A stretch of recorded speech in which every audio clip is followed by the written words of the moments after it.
Daniel is, and his teammates as well. And with so much gratitude he has. Yeah. Right? Just Positive really a lesson outlook, for all of us. It's like a nice night for football out there, Craig. Perfect. Yeah, no wind, no rain. We're going to continue this pattern for a couple of days. The weekend looks great. Keep the lip balm handy because it's been dry, but hey, I'll take that, right? Yeah. Current temperatures out there. Happy Friday to you. Welcome to the weekend just about, right? So 40s and 50s.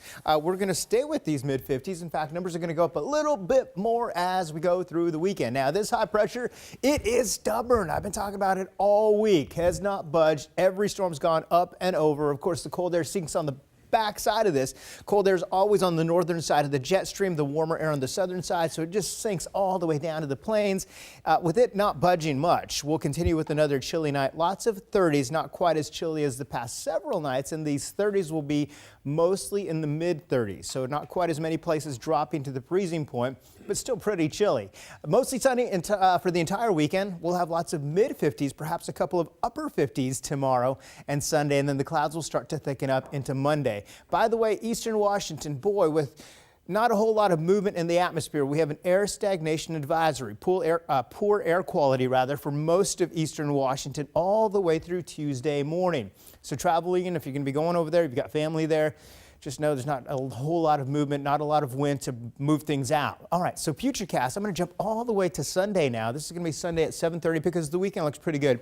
The clouds will thicken up on Sunday. We will have a little more cloud cover Sunday than Saturday.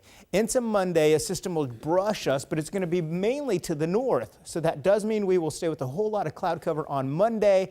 Temperatures will stay with some 50s, and then after that, we will start to see some sunshine break out again. Now, those overnight lows tonight, when we talk about chilly numbers, some places that could fall below freezing, Chehalis at about 30 degrees, Puyallup about 33, Shelton 32, most other spots in the mid and upper 30s, a couple of 40s in fact, Oak Harbor, Ocean Park, 38 up to Friday Harbor. Now your highs tomorrow, look at these numbers. Hey, how about a 58 Puyallup, 57 in Renton, 57 in Seattle, up to Bellingham 55 and Mount Vernon 55, Chehalis 59. So you can see that tomorrow is going to be one of the warmest days that we've had. A couple of degrees anyhow. So you can see a big change as we go through the day tomorrow. Beautiful hiking weather. If you headed up to the mountains, we'll have lots of sunshine. The freezing level's way up at 8,000 feet. A nice light breeze out of the northwest at 5 to 10 miles per hour. The remainder of the week, here you go. We got 57 for you tomorrow. Oh yeah, remember, change those clocks back 1 hour this weekend. Fall back on Sunday. Again, a lot of cloud cover into Monday. Into next week, we'll continue to see more in the way of those sunshine coming back. Next chance for rain, and I think most of this is going to be to the north. Joyce and Mark will be Thursday and Friday.